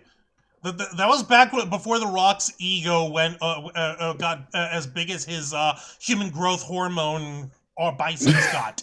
You can tell this is true because he was allowing himself to not only be the bad guy, but to lose. You can very quickly tell where an action star's ego gets to, seeing in his movies how many films they get their ass kicked or how often they actually lose fights. Right? Seriously. And that's why Keanu Reeves is based, because he still has the balls to get his ass kicked for entertainment. He was in a movie where he got, like, blackmailed by 2 hot girls or whatever into, like, cheating on his wife, and they fucking tied him up and they fucking, like, tormented him and shit. I don't remember the name I was of that talking about the movie. John Wick films, when he basically ends up looking like a pile of hamburger meat at the end of every movie, but that works too. Yeah, well, I was thinking of something a little bit more dramatic on there, and go fucking figure, guess who one of those chicks was? You wouldn't tell. Ghost. You couldn't tell because she was blonde on there. Ana de Armas. Huh. The ballerina. Yeah, no, Wow. go figure. She fucked up John Wick before either of them got into that story, so go figure. Well, no wonder he was kicking her ass in the movie. He was getting payback. God almighty. Kyle. Yeah, he was like, walk away, but inside he was thinking, don't walk away. My balls are still feeling what you did to me, woman. Kyle in the chat is also saying, like, about his AI girlfriend. She describes herself with amber hair and generated multiple images of her ideal physical appearance with on her own without my intervention. Okay, that's scary. Every day we get closer to Skyrim, but instead of destroying us, he's just going to make sex bots. Don't you mean Skynet? Skyrim's Elder Scrolls game. No. I meant Skyrim. Thor Howard has devious designs in mind. That's just fucking terrible, man. Let me James see. Cameron had a vision from the future, but he couldn't interpret the dream properly, so he called it Skynet instead of Skyrim. Okay, fuck you. You're starting a fucking conspiracy theory, and I am not here for it. No. I need to drink more fluoride. It's not a conspiracy if I it need to makes drink more sense, fluoride. Juan. And Kyle also said, if I remember correctly, wasn't there a rumor way back in the day, long before the Disney purchase of a TV show set in the Star Wars universe? Yeah, George Lucas wanted to do, like, a criminal underworld story for, like, a live-action Star Wars series. The problem was, at the time, the way he wanted to get everything done with production design and visual effects, it would have been $1 million an episode, and it was just him. It was just Lucasfilm. There was no Disney bank account backing it. There would have been no way in hell it would have been able to get approved. So he could not fucking produce that in good faith, and he was not ready for that, so he had to scrap the idea. He was like, go fucking figure. I guess I'll just... How ironic that after all this time, after trying to unsuccessfully copy his formula with the movies, now they're doing basically what his original desire was. They're doing independent stories in this larger universe that may or may not be tangentially connected to the big main plot. I know, right? What do you know? It is like pottery. It does rhyme. Let me see here. Not as bad as when Calculon was replaced in all my circuits. Wow, fucking really, dude? Fucking really? We're doing a Futurama reference? Wow. I can't believe they replaced Calculon. Have you not seen his incredible acting skills? He deserved better than this treatment from the industry that assembled him. And let me see. Ulysses also said, yeah, not so fun fact. The director and writers of the Halo show never played the games. I know, they said that so proudly and so smugly. It was so dumb. They bragged about the fact that they did not give a shit about the source material. And Ulysses... Seriously, that reminds me of the like rotten cheese comments by Ninja Theory when they were talking about when they were hyping up their DMC Devil May Cry game. No. You mean the one where they blatantly accused Dante of looking like a gay cowboy? And go fucking figure, in DMC 5, what's one of the things he's doing? He's breakdancing Michael with a freaking excuse me, milady, fucking Dr. Doolittle trilby hat, fucking dancing Michael Jackson style, and still looking fucking cool and badass in the fucking process. By the way, the hat is the most powerful weapon in the game. Terrifying. Oh yeah, we know that. What? Oh yeah. Yeah, no, it's incredible how insensitive like people were out to get when it comes to adapting live action. Like 90% of the time, like it's pretty clear that they have outright disdain from the source material, which makes things like the live action One Piece almost like a small miracle. Yeah, it's like, why do you think people around the world who are going through political revolts are using the Straw Hat Pirates as Jolly Roger as their flag of rebellion, Angel? Pretty base, not gonna lie. I know, right? No, it's like, how do we build a better world? One piece at a time. Ah! That's awesome. Ah, I gotcha. Yeah. Like, one guy who definitely would not have enjoyed seeing the Rebels win. It also shows up in Andor. The antagonist in Rogue One, director Orson Krennic. That's the dude played by Ben Mendelsohn, the architect of the Death Star, the guy who was in charge of getting it manufactured over that entire 10-year span. He shows up in Rogue One, and you get to see, like, I made that joke with you guys while it was still in its run, and it was basically the way it went out is like, okay, you're going to see how the level of characters from this grounded TV series in this level of the world of Star Wars, how that compares to, like, the folks who are, like, the main characters of, like, the movies. How they feel so much larger than life. They feel like they're much more stylized in their presentation, in their in the way they perform. And that's just a really polished way of saying Ben Mendelsohn played Krennic like the most catty bitch in the world, the smuggest motherfucker on the face of the galaxy. And fantastic work. And like, you even have the fucking Imperial agents that are original to Andor basically giving Krennic, who's legitimately like their superior officer in the Empire by, like, fucking leaps and bounds, and they're like, get a look at this motherfucker. Is he like what kind of universe did he come from? Where and he would basically come up to in their face and say like, "Oh, I didn't. We're from the same one. You're just not on my level." Oh. It's that sort of smugness. It's that sort of confidence and assurance and just self aggrandizement that you see in Krennic, that when you interpret that in the movie in Rogue One, where he's sort of like thumbed down by Tarkin and Vader, and you realize like, oh my god, the entire Empire's like this. Yeah, because they're basically a bunch of theater kids with superpowers. It's like you're reading a dramatic noir novel, and in the middle, I just show a chapter from The Lord of the Rings. Kinda, yeah. Without changing anything. And it works, because it's meant to show you just a variety of people that live in this larger-than-life universe. You got the everyday Smosh and Joes that want to survive. You have the oppressive Empire and the people that follow it, willingly or not. You have the rebellion, both the idealistic side and the dark and dirty side that is willing to do whatever it takes to win. And then you have on the other side the Jedi and the Sith and their incredibly insane, larger-than-life, almost mythic fairy tale-like conflict. It's amazing. It works pretty well. It's like, yo, bro, imagine that we're watching like Saving Private Ryan. Imagine that we're talking about Saving Private Ryan, and then suddenly, randomly, one of the soldiers begins to talk about the fight between Superman and Zod. And you see the fight between Superman and Zod happening there. Jesus fuck, it's a nightmare. It's crazy. And yeah, it's all in the same world, and it fits because it allows a sense of, ironically enough, realism in all the fantasy of, yeah, it's cool to see what the Jedi and the Sith are doing, but what does the average Empire citizen think of this fucking mess? And when you see how that plays out, it's like, oh no.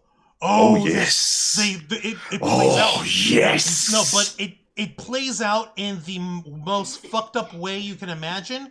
The best way, when you see the relationships between the Imperials and how they interact with each other on that level. And when you see well, that's his superior officer, they have to respect him. But like, oh no, this motherfucker is also someone else's bitch, and so is the one above him, and so is it's the turtles all the way down, but it's assholes all the way up, and the biggest. And everybody wants to be the asshole on top. Don't forget that. That's how these fascistic empires are built, like with these dog-eat-dog motherfuckers pushing each other down and holding each other down to self-aggrandize. They don't uplift their underlings. They use them and discard them, and it's fucking... And you see how that interaction plays out throughout the series. You know what the ironic thing is, though? That means that by designing the Empire this way, Palpatine, most likely on purpose, he introduced the Sith philosophy to the Empire. Because think about it, if the Empire concentrated more in working together, actually, applying solidarity with their forces, learning to communicate, and what was it called, encouraging trust and growth between its officers. If the Empire tried to work like a proper Empire, the good guys would have stood no chance. But half of the time, the rebellion succeeds because the Empire keeps sabotaging itself, because the superior officers are perfectly fine with throwing each other under the bus as long as they get what they want. Or hell, sometimes they'll do it for the vibes. If the Empire was working on the idea of true totalitarianism, like unity at all costs, the good guys would have a much harder time winning. Hell, they could probably actually just straight up not win. But Palpatine is so obsessed on keeping things in a dog-eat-dog world that he instilled that philosophy into the empire he built, and it essentially self-destructed. It rotted like an overripe fruit from the inside out. Oh, like you wouldn't believe. I promise you. You're going to... Oh, that darkness that goes so deep into the deepest corner of our hearts. Oh my god. And you see that, and you see that rot, that form of self-annihilation, that self-abasement that you put yourself through in order to try to survive with it. What's that? The abnegation. Abnegation, yes, thank you, because Jesus Christ. And the way you see how that shit fucking applies, oh no. oh no, it's just like, how the fuck did these people function? How the fuck did it work for so long? And like you said, Angel, is because people were fucking complacent within those worlds, and they just what was it that they said in Rogue One? What's her face? Jyn Erso, Felicity Jones' character, and Saw Gerrera, he's telling her in the movies, like, you can stand to see the Imperial flag wave over the entirety of the galaxy? And her response is, it's like, it's selfish, but you see that it comes from like, surrender. Her line's really simple. Surrender and apathy, yeah. Yeah, apathy's like, it's not a problem if you don't look up. Yeah. It's like the very definition of you'll shrug, you'll say how horrible, and then you'll go back to eating dinner. Exactly. That being said, I think we're getting way too nose deep into the lore of Star Wars here. Not. More Star Wars! Jose, you son of a bitch! We are not too deep on this shit, okay? This is Star Wars. It matters. We live in a society. God. You know, there's something ironic out of the fact that if the Empire actually bothered following its motto of establishing order throughout the galaxy and not just forcing everybody down, they would have ironically done a lot better. Mm-hmm. You attract more flies with honey than with vinegar, and the Empire just had like industrial tanks of vinegar and a fire hose. And basically said, like, no, it's the beatings will continue until morale improves. Until morale improves. That is literally it. Well, that mind you, that's because ultimately Palpatine did not give a shit about the Empire. The Empire was a means to an end. He just wanted to keep ruling forever in his false immortality, and damn whatever comes after that.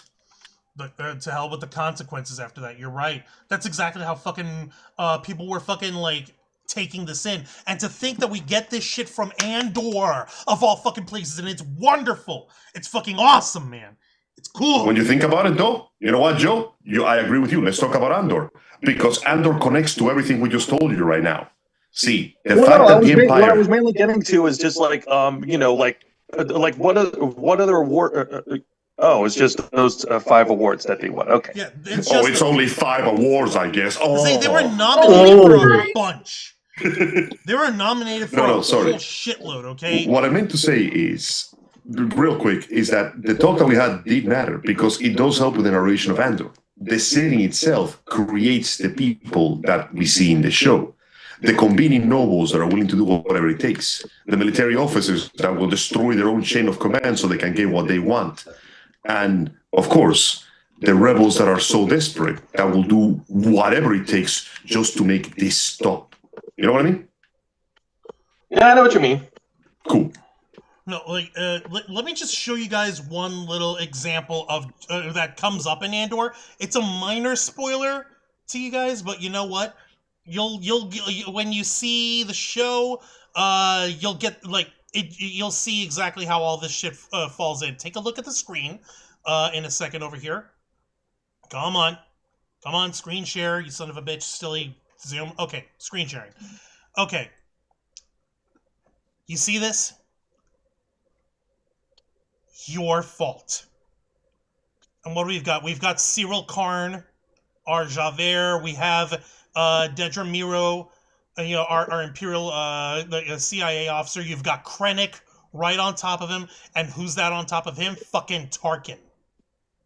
Damn. Yeah. And each one of them pointing down on the next person. That is, if that's not the perfect emblematic image of just how rotten and just how unsalvageable the Galactic Empire was, I don't know what is. Because you think every single one of these people has their fucking role to play in the bad guys' fucking schemes and all, but they're not willing to take the hit. They're not the ones who are willing to take responsibility. They stomp down on those underneath them. They stomp down, they keep down the people that they were using, that the people who they engendered their trust with, and that they freaking got in together with and got on their side for things. And that's just, oh dear God, that's that is the most, that is the ultimate expression of just how fucking destined That's the to good fail. shit. Exactly. It's fucking art! It's art, goddammit! It's pretty arty. It's pretty artistic, I'm not gonna lie. And God. you know what? It is well deserved, because after Star Wars has begun to recover its popularity with with Andor and the Mandalorian, and recently with the upcoming show, literally me, a Star Wars story. It's good to see a return back to its good graces in the eye of the public. We had a bit of a sketch. We had a bit of a rough time there. The sequels didn't quite work to everybody's tastes. In fact, they were to a lot of people's not taste. But you know what? That's fine. That's fine. Because for I better don't or disagree worse, with you. The only ones I didn't like was Rise of Skywalker. That's because Hey, that fair one should enough. have been spaced out more. We should have had breathing room. God damn it. Yeah. I said it I back still then. have not finished the new ones. It's okay. You can finish them another time. They're not going anywhere. But it's fucking frustrating as a motherfucker because it's like Rise of Skywalker, I promise you, would have at least felt like a better film if you had let it breathe out, let that last film be 3 hours long. We would have sat through it. It would have been okay. But they jerk you around in every fucking direction, in every fucking way to go, that it feels like too much is happening at once. You can't fucking, get your... Yeah, the pacing got fucked up. Serious fucking fucked. That's the one thing. We could talk about the fucking the plot on it and all, and Rey and Kylo Ren and Palpatine and all that jazz. We can get on that, but I promise you, the pacing would have been a big help if they'd spaced it out to ironically, yes, it would have been a big help. Introducing the Knights of Ren just to have them do nothing except aura farm and die. Right? Not cool, man. Seriously, Jesus, what the fuck did they do? I hated that. That was nothing. That was what the Honestly, fuck? you are correct. If he had more time to actually tell the story he was supposed to, I mean, let's be honest, it's the big dramatic finish to your big saga. It wouldn't be a problem being 3 hours long. I watched the Lord of the Rings extended edition, director's cut, whatever, and that shit felt like I was watching the rise and fall of an entire civilization. It was great. And it was Sometimes- Yeah, I don't understand why they keep shying away from making movies longer if that's what the fans want, and if it would actually help you tell all of your story and not have to pull things out that then leave the watcher being like, wait, what? What? That can work, but we also don't want to go too far in that other direction, though. That's where Zack Snyder's Justice League falls into that pitfall. Because I promise you... No, in that case, then you just make it a TV series. To be fair, though, that's because that movie was bad from the start. The Justice League film was a mess of half-assed plots and half-made beginnings that even by default, the concept itself, the fact that we jumped so quickly to a Justice League film after barely getting 2 DC films worth a damn, I'm sorry to say, that shit was destined to go to hell. The thing is, when it came to the story of it all, fucking Snyder insisted on having it 4 hours long. That's too fucking much. That's too much time to breathe. The studio I'm choking. insisted on having it under 2 hours. That's not enough. Fucking meet in the middle. Make it There's a 3 sweet hours. spot in there for something as big as the Justice League film, and it needed at least a few more movies, you know? Yes, please. Give us those movies for fucking Cyborg in the middle and fucking a Batman movie in the middle. Just Batman, and fucking have the Flash just get into his shit before being the Flash and the Flashpoint shit. Before Ezra Miller lost his goddamn mind. And you can tell they got desperate with the Flash, the fact that the movie that he finally got immediately jumped straight into multiverse bullshit. Right? Listen, no offense to Josh Keaton. He's an amazing actor. I love his work. Michael Keaton. Well, you can tell the reason they put him in that movie was literally to go, oh, Jesus Christ, we're getting our asses kicked. We gotta tickle the nostalgia balls now. Yeah, no, it was definitely desperation based, the way they fucking made that. If we'd had the fucking Cyborg movie in the middle, Ray Fisher wouldn't have been such a whiny bitch about everything that he's ever done ever, and therefore basically not cut himself off of professional acting for the rest of his goddamn life. And B, maybe we could have had a good story. We could have had a fucking, you could have had that whole thing of like, fucking Frankenstein's monster, fucking, feeling emo on myself and shit, but at the same time, I know that my dad was trying to fucking save my life and all this crazy shit. You could have had that shit on its own and have that it be like a modest, hour, 45 minutes, maybe 2-hour movie for him or whatever on his own, and it would have been fucking fine. Granted, Cyborg isn't known for having a lot of one-on-one rogues gallery of enemies, but fucking we would have shit something out. It would have been something. But no, Warner Brothers was crapping on itself. Hopefully, Star Wars Starfighter, that's the one that you were referring to here, starring Ryan Gosling, doesn't fall into those kind of traps. Because I don't think it will, on the grounds that, once again, it's an individual thing trying to do its own story. And, well, it's kind of hard not to identify with that show because, you know, it's going to be literally all of us. For real, for real. Except, of For course, real, for real. Except, of course, we apparently have Mia Goth showing up as a villain here, and we've got Matt Smith coming in. Yes, the 11th Doctor, Chin Boy. Cool. He's going to be a villain. We don't know who. Everyone and their mother has been postulating and theorizing, like, oh shit, he was in he was supposed to be cast in an undisclosed role for Rise of Skywalker, and they're thinking like, oh no, he was like a young Palpatine clone or something. Maybe that's what he's doing here. But I'm not gonna play on that. I'm not gonna fucking think like, because I don't see Matt Smith becoming Ian McDermott. I don't think they've got the right facial match. Yeah, no, I don't think that's gonna work out. Yeah, like clone or not, that wouldn't mesh. But yeah, no, I get what you mean there. But it's like getting into Andor and getting into how everyone was fucking just celebrating how good it is. Also, Mr. Quake is in the chat. How's it going, Mr. Hello. Quake? Welcome to the Black Files. Yeah, I saw what happened over here. Yeah, with Jimmy Kimmel and Stephen Colbert. He said, "Oh God, Jimmy Fallon is going to be next." I hope not. As stupid as it is, I hope not. Mr. Geek Me Out. Yes, I don't think so. It depends how much money the show is making. And yeah, Ulysses Fartknocker was also poking, like, oh, only 5 awards, says Jose. Like, no, for real. Mr. 5 awards only over here. Shit, I guess it wasn't good enough for nothing then. And Kyle... Fuck it, cancel the whole thing.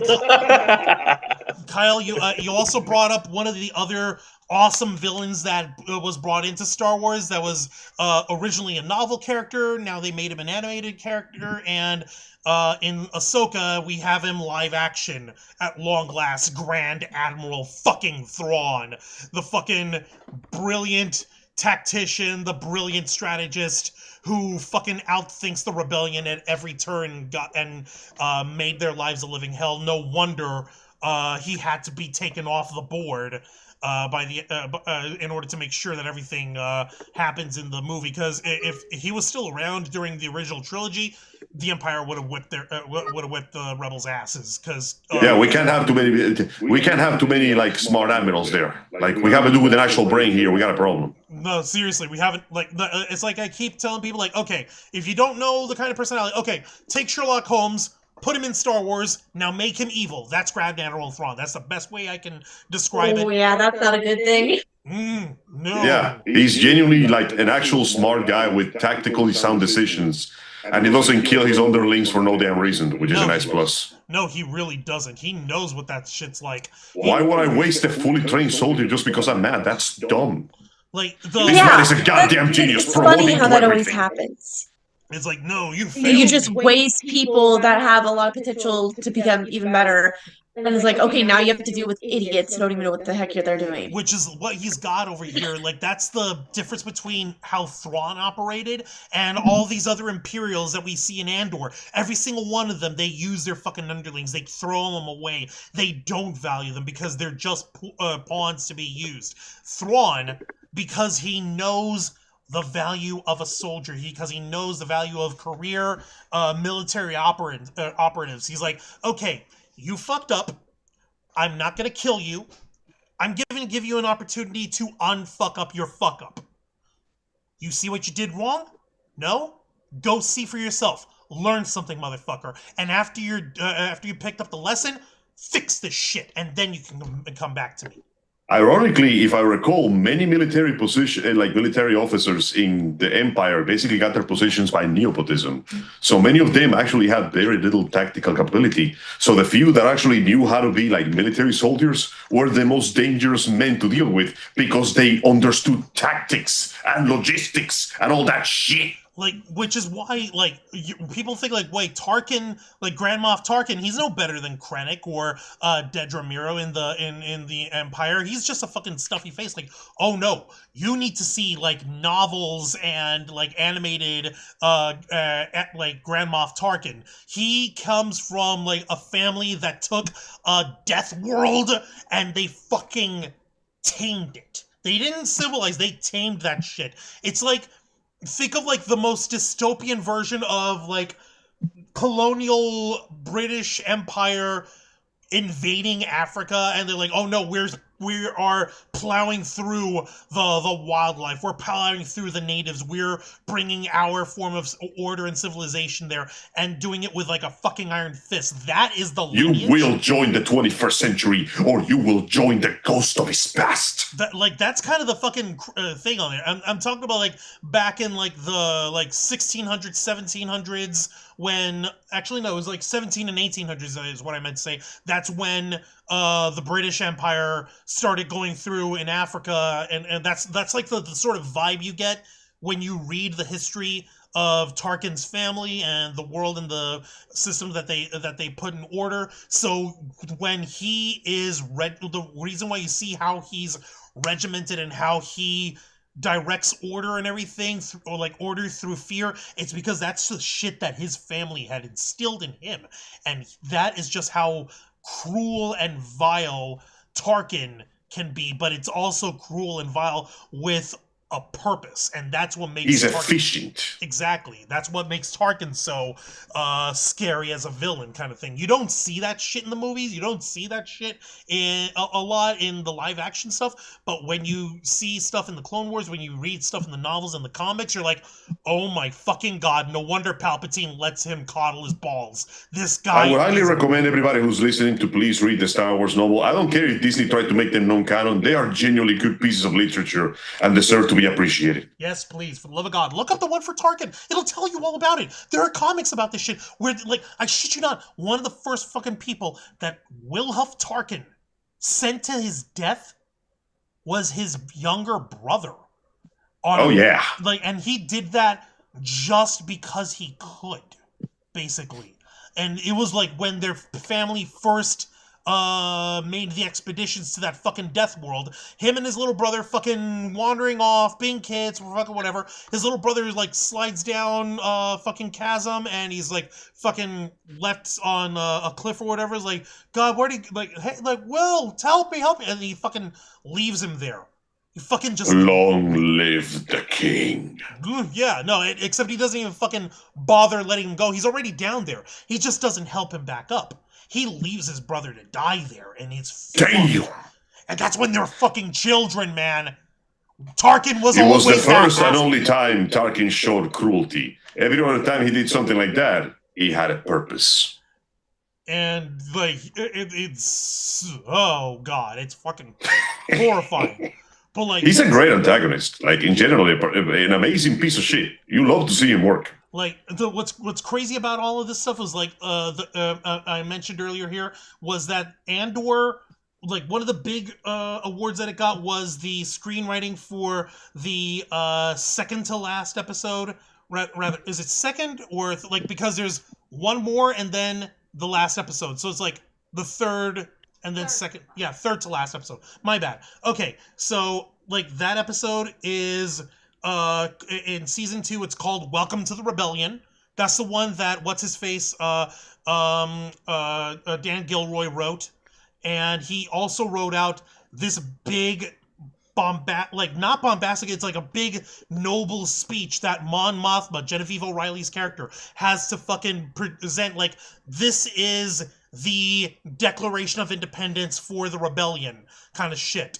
And it's in response to the worst fucking like tragedy that you can imagine happening in Star Wars before we get Alderaan getting blown up in A New Hope, and that's like the last fucking straw, and we're seeing representatives getting disappeared off of the fucking Senate floor, off of the fucking lobby, and you see like Mothma and Bail Organa's like, okay, we need to maneuver and we need to pull the right favors to give you, Mon, the floor tomorrow morning, and we need to secure a way for you to get the fuck off this planet afterwards, because if you're gonna read the Empire to filth right on our doorstep, then oh my god, you need to get the fuck out before they disappear your ass too. Yeah, there's a chance you will not make it to your house. Hell, there's a chance you might not make it out the goddamn building if you piss off enough senators in the Empire. Oh no, it's not even pissing off the senators. It's pissing off Palpatine himself. Well, there's that too. Well, no, for the record, Palpatine makes no appearances in the series. But... Good, he doesn't have to. No. His name should be enough of a presence to inspire the reaction. It is. It is enough. And, like, just, like, to bring, my point home, someone over at Cinema Blend actually also expressed almost this exact same sentiment that I've got. It was Laura Hurley. It was published Sunday night. Cinema Blend over here. Let me show you all this article. After Andor won a major Emmy... Whoop, hang on. I still have the horrifying, oh, it's your fault thing. There we go. After Andor won a major Emmy, I'm mad all over again about the star who got snubbed. We'll explain that in a second over here. Let's see. Okay, so 77th Primetime Emmy Awards kicked off on September 14th when Nate Bargatze of my fingers were crossed, especially hard for Andor to get some wins in the primetime broadcast. Let's see. Yeah, Andor's big primetime Emmy win, and they say it over here. The outstanding writing and the episode that clinched him the win makes me mad all over again that Genevieve O'Reilly was snubbed for what I consider her award-worthy performance. Tony Gilroy wrote this episode. Yeah, and so basically, like, the way that she gave this fucking speech, this fucking proclamation on the Senate floor is just fucking wonderful over here. Let me see exactly where this person's got it over here, because there we go. Yeah, Season 2 of Andor delivered some of the best content, send the galaxy far, far away in the history of the franchise, as far as I'm concerned, and I had high expectations going in after how excellent the first season was, but I wasn't prepared for how much Genevieve O'Reilly was going to hook me into Mon Mothma's story this time around. She was an absolute standout of the season, going back to the... here's a fucking... minor spoiler here, going back to the unforgettable drunken dance sequence that might have come across as silly in the hands of a less talented actress. Yes, there is a drunken dancing sequence from Mon Mothma. You'll see it in context when we watch Andor. It's way more fucked up than you think.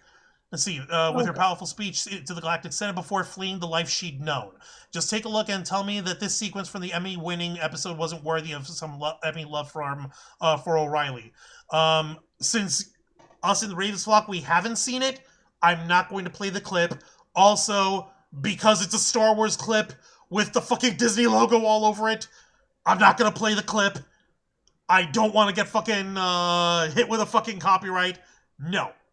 But if you want to watch it, it's there and you can watch it. Let's see here. I'm not saying Genevieve O'Reilly needed to win the category for Outstanding Supporting Actress, which was ultimately won by Catherine Lanasa for her work on The Pit. Let me see. Why couldn't O'Reilly have at least been among the actresses who were honored by a nomination? No hate to the nominees, but it just hurt to see the White Lotus scoop up 3 nominations while O'Reilly didn't get 1. Since Season 2 was the end of Andor, this was O'Reilly's last chance to get some Emmy love for her work as Mon Mothma for arguably Star Wars' most acclaimed series. Even if she reprises the role for Ahsoka Season 2, Ahsoka was certainly not the critical hit in Season 1 that Andor was. Which is true, even though Star Wars Ahsoka, the series on that was clearly, it was like done with all the heart and all the soul that you expect on it.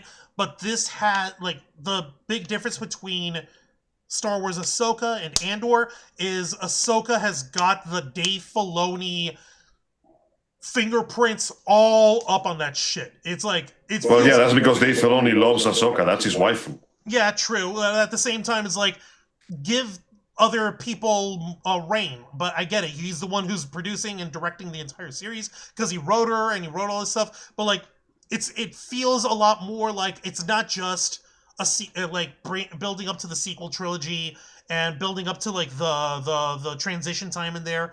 It also, since we have so many of the Star Wars Rebels characters making their live action appearances there too, it feels like a distant sequel to Star Wars Rebels. So you've got that. In a sense, it kind of does. Yeah, like, I mean, like, what do you expect? You've got Hera Syndulla. You've got everyone's favorite war criminal droid, a Chopper. We see here fucking, obviously, Ezra Bridger. We see him. We have Sabine Wren. Yeah.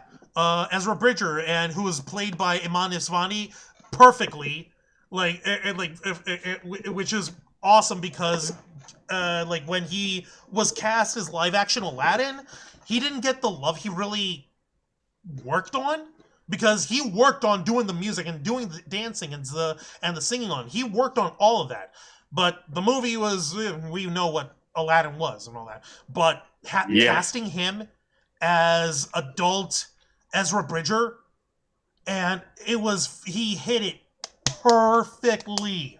He just was Ezra. One person in like a fucking comment that I saw is like, they literally just played Star Wars Rebels on a TV set, shook the TV, and he fell out into the real world. It was like, sometimes it just works. Sometimes you just find that perfect casting.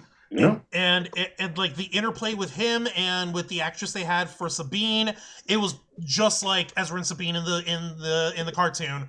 They're bickering brother and sister family bond that they built up in the show, that they got with each other after having been missing for so long and all that shit. Just getting to see them play off each other on that is just perfect again. So no issues on that. Point is, like, with what was happening with Andor though, is that fucking, yeah, no, seriously, the speech that Mon Mothma delivers, that she fucking brings in with all the right sort of passion. Why is this frozen? Stop. There was too much passion. He couldn't handle it. Overheated. There we go. It's like, and all of it was in response to these guys bringing up, like I mentioned, there was a horrible, like, a horrible injustice that was that happened, a horrible loss of life that's becomes legendary in Star Wars lore. It's called the Gorman Massacre, and you'll see that it existed in like the original. And the Legends expanded universe stuff in there, and the way they wrote is that Grand Moff Tarkin was visiting the planet Gorman on behalf of the Empire, and people were protesting, and he said, you know what, fuck those guys, drop the ship on them. Fuck them. And well, that's one way to solve the problem. But like that's how it was in the original like expanded universe. And what they ended up doing in Star Wars Andor is like, okay, that happened before the actual Gorman massacre that we have here in the show, and the one we have in the show puts that to shame. Damn. So when I say it puts it to shame, you're going to realize, like, oh my fucking god, this is so much worse. This is like, and you're probably wondering to yourselves, what can be worse than the Empire literally murdering and splatting fucking protesters just for speaking out, just for speaking?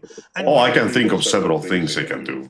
The future means future technology, and that means brand new spanky ways to torture the hell out of you.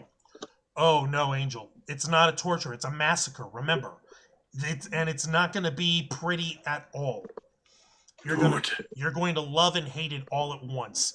And what a lot of people had been bringing in with how this was portrayed in Andor, a lot of folks were bringing that to a parallel of other shit that's happening in real life.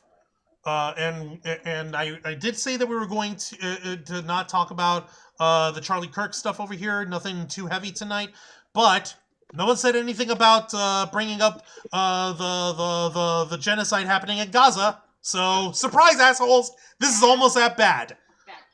To be fair, though, this kind of thing is like universal throughout history. This just happens to be the most recent example of, oh, I'm sorry, you dare to question our power or authority? Well, guess what? You ain't gonna have grandchildren to tell that to. Delete. Actually, unfortunately, yes. Which that actually, since the entirety of that episode arc was happening on there, it was something that was brought up with everyone's conversations and discussions about Andor, and that kind of dovetails into something else that was happening at the Emmys, which I've got this article from Variety. Javier Bardem says Free Palestine on Emmy's red carpet, and quote, "I can't work with someone that justifies or supports the genocide." So, like, with everyone making that comparison, it also just so happens that there were several notable actors who were at the Emmys who, in one way or another, were using their opportunity at the red carpet or on stage or if they're to, hey, no, fucking call out the Palestinian genocide that's happening right now. So, like of all people, Javier Bardem, you know, fucking he was he was in No Country for Old Men. He was the villain in Skyfall. He was in Dune. Oh, cool. Yeah, no, fuck yeah, Sea King. And let's see here. Javier Bardem walked the red carpet at the 2025 Emmy Awards wearing a keffiyeh scarf and voicing his support for film workers for Palestine. That, speaking to Variety's Mark Malkin, Bardem said he, quote, "cannot work with someone who justifies or supports the genocide." Here, in quotes, "Here I am today denouncing the genocide in Gaza," he told Malkin on the red carpet. "I'm talking about the IAGS, the International Association of Genocide Scholars, who study thoroughly genocide and has declared it a genocide. That's why we ask for a commercial and diplomatic blockade and also sanctions on Israel to stop the genocide, free Palestine." He says that all in one fucking breath, no, I'm not going to give any fucking quarter on this shit. This is some bullshit, and this needs to be called out. In the You know what is real bullshit? What? The fact that it's not at genocide level yet. Because if Israel wanted to, there's nothing stopping them from using their own nukes, except for the fact that if they do it, everybody else will go, okay, what if we use our nukes? They don't need to use the nukes. They don't. The only reason they're not going faster is because they feel they can't. And that's really the fucked up part on there. And it's fucking insanity how horrible that's been going. The article continues. In the week leading up to the Emmys, 3,900 names signed an open pledge that was organized by Film Workers for Palestine and declared the signees will not work with Israeli institutions and film companies that are, quote, implicated in genocide and apartheid against the Palestinian people. The pledge states that examples of complicity include, quote, whitewashing or justifying genocide and apartheid and or partnering with the government committing them. Paramount responded to the letter on Friday by issuing a statement condemning a boycott against the Israeli film and television industry. Really, fucking Paramount? There's another Hey, Joseph, there's another reason for you to have taken your canceled your Paramount Plus subscription. Yeah, fuck them. Yeah, no, seriously. That's one way to do it. I mean, you can't just be committing the genocides and then claiming you can just go back to business. It doesn't work like that, man. No, it does not. And man, fuck this fish. Wait, fuck this fish? What? Fucking Jeff. Oh, Jeff, the land shark. Oh, haha. Oh my god. Fucking industry plant ass, mascot ass, looking ass. God damn, Angel. Hey, Jeff is adorable. Yeah, he's adorable. You know what's adorable? Sashimi on my table. Dude, don't talk about sashimi. I'm hungry again if you do that. Bardem signed the letter among other Hollywood filmmakers like Yorgos Lanthimos, Ava DuVernay, Asif Kapadia, Emma Sleegman, Boots Riley, Adam McKay, Olivia Colman, Ayo Edebiri, Mark Ruffalo, Riz Ahmed, Tilda Swinton, Lily Gladstone, Hannah Einbinder, Gail Garcia Bernal, Melissa Barrera, and Emma Stone, among others.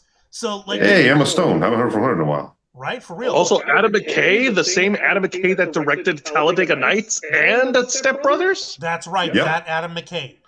Even the comedy man knows when it's time to get serious. And go figure, Mark Ruffalo, of course, everyone knows that he's got a bleeding heart of gold, or gamma radiation, whichever you want to call it. Riz Ahmed. No, that's just gamma radiation. Just go see a doctor right now. Riz Ahmed, you may or may not recognize him by name, but you will recognize him by face. He was also in Rogue One. He played Bodhi Rook. He was the informant Imperial pilot who slipped off and helped bring the message of Mads Mikkelsen sabotaging the Death Star as he was building it. He was also the bad guy in Venom, the first Venom. Venom. Yeah, that was him. So yeah, no, go fucking figure. Riz Ahmed on there. So yeah, fuck yeah, Seeking. And also Tilda Swinton. Hell yeah. I expect nothing less from this lady. The motherfucking the Ancient One herself, vowing. I feel kind of terrible you're saying this, because we're talking about a very morally important aspect of what we're talking about. I just killed a player called Cancer Survivor with a smoke grenade. I'm pretty sure I'm being sentenced to death right now. It's okay. I won't think any less of you, Angel. I expect this behavior from you. Spies, it's a video game on your end. It's not like you're going out of your way to actually fucking fucking do that stuff in real life. So don't sweat it. Yeah, no. So like, yeah, it's excellent to see a whole bunch of folks who are willing to speak up and say like, no, you guys want us to support the film industry over there? No, fuck that. We're not gonna like participate in whitewashing like WWE does with Saudi Arabia with their sports washing over there. We're not gonna. For the blood money, we need it. How about fuck you sideways? You guys need me, and I say fuck no. Like that there's fucking standards. We live in a society. If you've got the stroke, and if you've got the ability to speak up, and if there's something wrong, you've got a responsibility to fucking speak up. It's fucking important for everyone who cannot do that shit, who cannot speak up. Fuck yeah. Like, Matthew Coburn also was in the chat here. How's it going, Matthew? Welcome to the Black Files. I have Sabine's lightsaber from Ahsoka. Oh! Nice. Nice. Ooh. Like, which is cool because it's actually turns out that, like, in the series, the only reason why Sabine has a lightsaber of her own is because it's Ezra's second lightsaber. His first one, which was this cool, weird design that was also, like, a stun blaster shot, like that, so like that's very him in terms of design.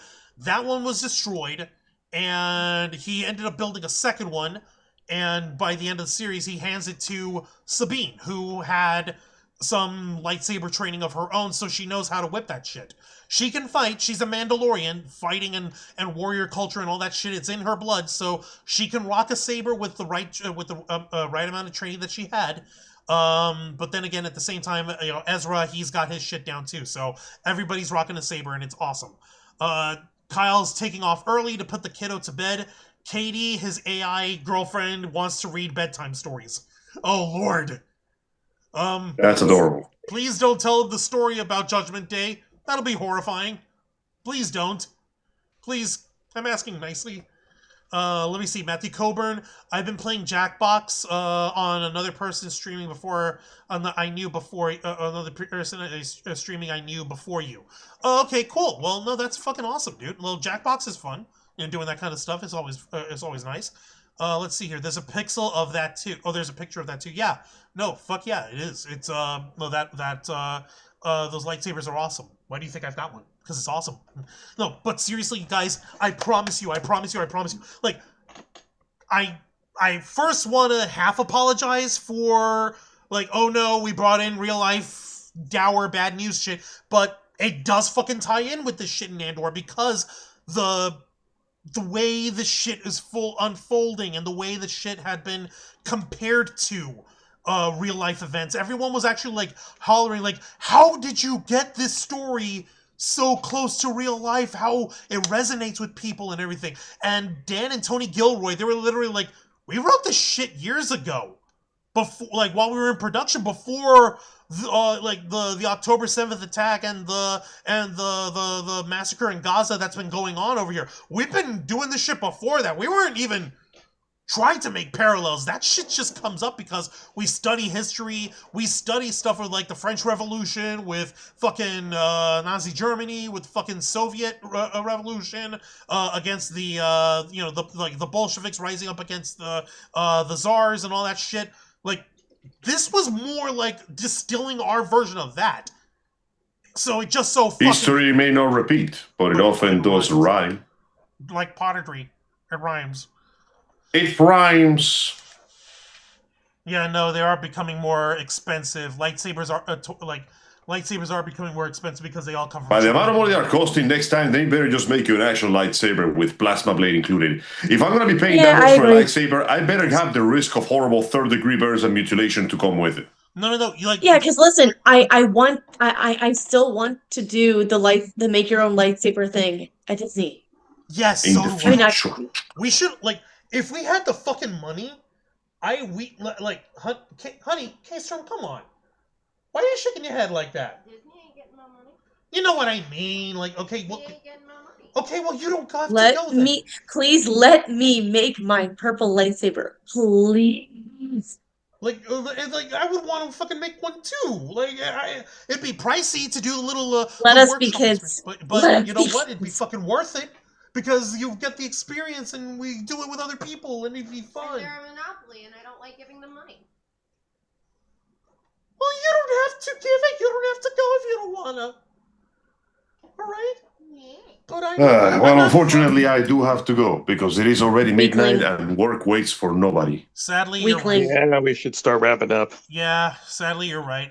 Angel, since you're bouncing out over here, why don't you go ahead and give us your final thoughts on this and let us know on what we can expect this Saturday afternoon's episode of Los Amigos Play. Well, for starters, I look forward to actually starting to watch Andor with you guys. Fun times are ahead, and I look forward to them. And, well, what is there to say? The show is good. The show seems good. The show sounds good. I'm going to watch the good show. And I hope that our beloved listeners will watch us this Saturday at 5 p.m. Eastern Standard Time on YouTube and Kick for another episode of Los Amigos Play. We are finally here at the dramatic, ever so important climax of Metal Gear Solid 4. This is, in fact, the end of Solid Snake's tragic and yet bittersweet saga. We have gone through quite a bit of difficulty, but through perseverance, through skill checks, and through judicious amounts of firepower, we have sort of managed to stealth our way through the end of the game. And I hope that you will join us as we watch the incredibly long cutscene that signals the end of the Metal Gear Solid saga with Metal Gear 4, Guns of the Patriots. God damn it, you're right, Angel, and I'm looking forward to starting watching Andor with everyone, and I'm looking forward to getting to this climactic finale. Like, we finished off Liquid Ocelot once and for all. We literally beat the liquid out of him, and it was glorious. He's now dried up Ocelot. Right? With saggy old man nipples and an unusually buff six-pack. Jesus Christ. Wow. Right? Gotta make up for what we could. All right, Angel, you have a good night. You get the fuck to bed. It's been good. I'll be seeing you all in the future, and please take good care. Have a good one now.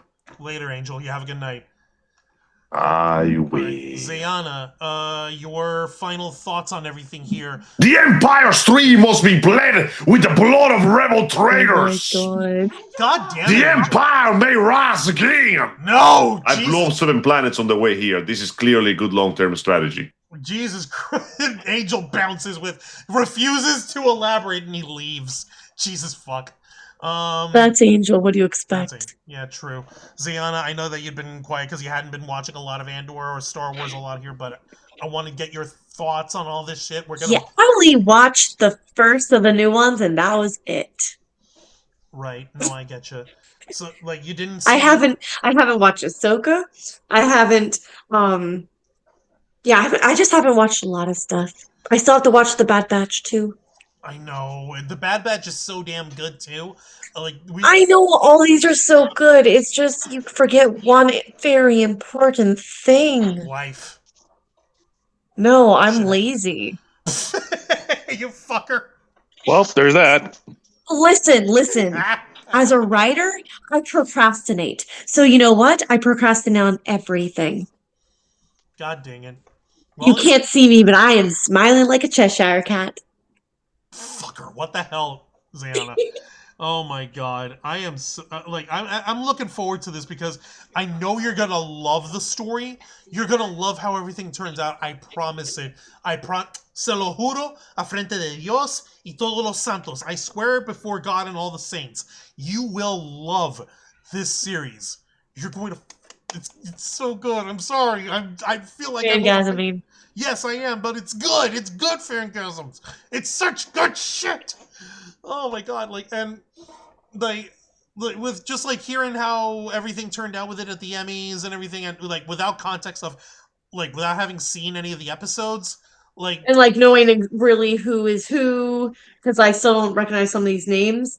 It's good. It sounds like it's gonna be absolutely phenomenal. Oh, I promise you, it is so fucking good, Xana. I promise it. The one thing, you'll get to see everyone's names, and you'll get to see and understand how everyone fits. I promise that soon enough.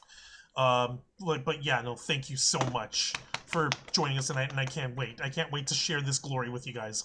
And Jose, I'm also going to give you your final thoughts over here, and also let us know what we can expect on tomorrow night's edition of Wrestle Rewind. All right. Well, first of all, my final thoughts. I'm just going to come out and say it. The cast and crew of the Andor series, they earned it. They earned this moment. They earned the awards over at the Emmys, and while I myself haven't watched the series yet, I've heard Juan's excitement enough to convince me that this is a show worth watching. This is a show that has a compelling story, which is ironic because it's a show based off of one main character who's part of a group of people who pretty much dies at the end of the movie. Because of plot necessities, Yeah. Yeah, no, of course. I mean, you're not going to build a fucking story out of all the other characters. I mean, but you know what? That's a different discussion. But the point is, this is good, and also I would like to throw a little personal note. I'm happy that Stephen Colbert won the Emmy, and because that is for a primetime. Can you think of a much better, bigger, or grandiose way of giving the finger to Paramount? Hey, I brought this fucking prestige, assholes, and you decided to kowtow and fucking cancel the entire show? Fuck you, you're not getting any more of these. Exactly. So, but getting back to the point, I am very happy that the cast and crew of Andor won. They've definitely earned it. And there's not much else for me to say. Appreciate it, Jose. Go ahead and let us know what we can expect tomorrow night on Wrestle Rewind. For tomorrow night's edition of Wrestle Rewind, which is every Thursday night at 10 p.m. Eastern right here on YouTube at Kick, join me and my tag partner, Mr. Juan Rouse, as we review three of the most exciting pro wrestling programs in North America today: WWE's NXT, AEW Dynamite, and TNA Impact. For tomorrow night's edition, we're going to be reviewing the TV special of this year's NXT Homecoming as the brand makes its return to Full Sail University in Winter Park, Florida, the old stomping grounds of NXT. Also, because AEW loves to throw TV specials as well, we're going to be reviewing the TV special called September to Remember, which is a 3-hour-long AEW Dynamite. Oh boy, howdy! Does this mean that you have to fix the thumbnail to reflect that now, because it only shows it as Dynamite over here? If I could find one with good resolution enough, I will. You're resourceful. You can figure it out. And of course, we're also going to be reviewing this year's pay-per-view event. We're also going to be reviewing the main event of this pay-per-view event that also passed, co-hosted by WWE and Lucha Libre AAA. Worlds Collide in Las Vegas, where the dirty Dominic Mysterio fights against the top luchador El Hijo de Vikingo for the AAA Mega Championship. More to come tomorrow night. Fucking Vikingson.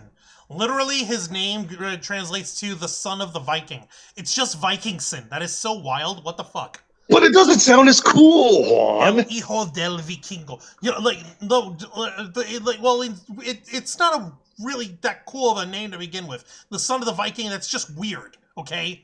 It's weird, and I'm not going to pretend that it isn't. So don't try it. I'm gonna giggle at you, Juan. Tee-hee-hee. All right, Juan, back to you. Appreciate it. I'm going to go ahead and give my final notes over here as well. All right, so putting it simply, in case you hadn't noticed by now, after 2 hours of watching me gasm out, I'm a fan of Star Wars. And I enjoyed Star Wars Andor. It was a thing that was good and enjoyable. Like, no, for real, I haven't had this much hype for anything Star Wars related since the sequel trilogy was first announced and everything, and we got the beginnings of everything with the initial teaser to The Force Awakens, and I was so hooked and hyped and wilding out. It had been 10 years come December. 10 fucking years. So I don't care what anyone on the internet is saying, like, oh, Star Wars is dead, it's a different... Like, no, motherfucker. Star Wars is alive and well and thriving. We've got, like, different animated series that are getting accolades and praise and rave reviews from fans. We've got movies. We've got, comics. We've got books. We got all the merchandising that you could ask for. And... like, even though we didn't get, like, we don't get the cool sort of tongue-in-cheek, self-aware shit in like, the raunchy adult style that we had with Robot Chicken involvement when Lucas was running the show. But then, again, at the same time, we also have, like, the Lego freaking animated Lego Star Wars stuff that they do. Like, the Rebuild the Galaxy shit. Everyone lost their fucking mind with how they're like, oh, in the first season of this little Lego Star Wars animated thing, we have Darth Jar Jar. And which is something that people had been fucking losing their minds about and fan theorizing since 1999. And we're now seeing it as like a haha, get it, it's so ridiculous. And to that same, like, in that same vein, this Friday, they're doing, like, the second season of the Lego Star Wars Rebuild the Galaxy, and they're bringing in Darth Revan, one of the most OP motherfuckers of the original Expanded Universe and Legends era from Knights of the Old Republic. He is, like, the most badass of all badasses, OP donut steals, and the first appearance that we have outside of that video game and comics and books is a fucking Lego version of it, and it's hilarious. And it's stupid, but awesome at the same time. Point is, I fucking love Star Wars. It has been such an integral part in so much of how I perceive the world, how I had grown up as a kid, how I deal with things, and like it's in my DNA kind of thing, and I couldn't be happier. And at the same time, with Andor, we've got this this political thriller and of espionage and COINTELPRO and shit and fucking and like just like the sacrifices and the prices that everyone has to pay to try and wrestle control and freedom back out of the grip of the Empire and return it to the galaxy. And that's just like, dude, it's like all of that stuff builds for these iconic moments that we see in the movies. All the shit that's happening in the background in Star Wars Andor and what we see in Rogue One and all this stuff.